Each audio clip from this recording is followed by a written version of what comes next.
CEO Ronald Hickler from Creating the Difference, doing some ball testing today. I want to show you some products. So you can see we've got a little issue there with our bowler. We've got Specto to give us some actual performance data. You can kind of see what's going on here. What we're going to do is we're actually going to sand his bowling ball. And we're going to show you how we're going to sand it. So let's take a look at this bowling ball. You can see the oil lines on the bowling ball, and the oil lines are actually going this way on the bowling ball. I'm going to take a True Cut by CTD pad at 2,000 grit. Watch this though. What I'm actually going to do is I'm going to sand the bowling ball in the same direction as the lines. Now, per USBC rules, you have to sand the entire bowling ball. So we're going to sand the entire bowling ball.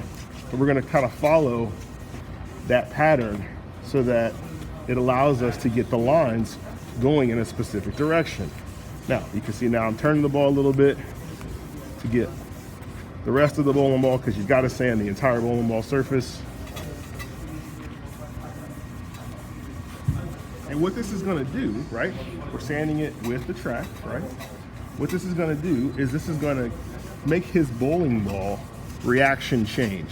And we're going to show you kind of the difference. Now, once again, you got to sand the whole bowling ball. So don't think that you can just do the track area and not the entire surface, because you have to do the entire surface. All right. Using that True Cut by CTD, you can actually see the loading of the pad. The best part about this is you can just bang that right out. See, pad's nice and clean, ready to be used. We'll put a little bit of purple stuff on a pad just to get the excess dust off here, like so. And you'll be able to see that we sanded the entire surface of the bowling ball in as uniform as possible condition.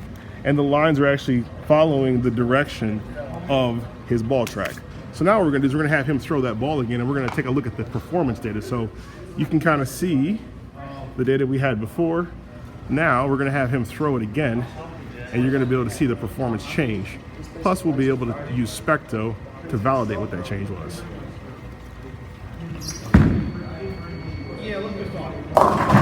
So it hooked more, right? The ball definitely hooked more. So we go take a look. So you can kind of see here. You want to show that shot? So that ball definitely hooked more, but it wasn't quite enough, right? It wasn't quite enough compared to the first shot. Now that's fine. So what we're going to do is we're going to sand the ball. We're going to sand the ball again. Check this out. So watch.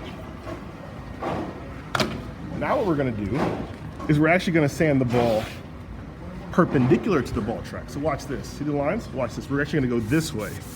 What this is going to do, sanding the ball this way, will actually make the bowling ball hook earlier, because obviously we sanded it, right? That was good, but it wasn't enough performance. So sanding the bowling ball perpendicular fashion is going to give you more performance. Now, same concept here. You have to sand the entire surface of the bowling ball. So even though we're starting sanding this way, we got to get over here. We got to get over here. We got to get over here, right? You got to sand the entire surface of the bowling ball. I can't stress that enough. If you don't sand the entire surface of your bowling ball is illegal. Period, point blank, end of story. That bowling ball will get kicked out of competition. But you are allowed to sand the bowling ball any direction that you want, as long as it's consistent, which now we've done. Once again, we want to wipe off the excess. You can see that pad.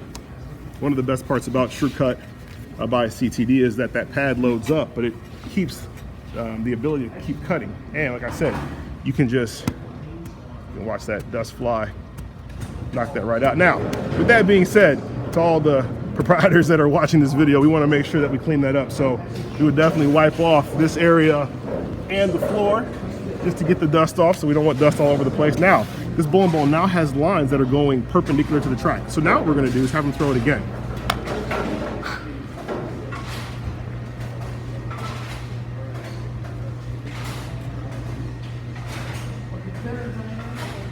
So watch the ball motion change. This is going to make the ball pick up a little bit earlier now. Actually, that was really strong. So let's take a look. We'll take a look. You can see here, this definitely had an impact. So that's what happens when we actually sanded the ball perpendicular to the track. So show again, show out how it was initially. This is the initial shot. Watch the ball motion there. This is when we sanded it parallel to the track. And this is when we sanded perpendicular to the track. Now you've just learned a new way to change your ball reaction. CEO Ronald from Creating the Difference. Have a great day.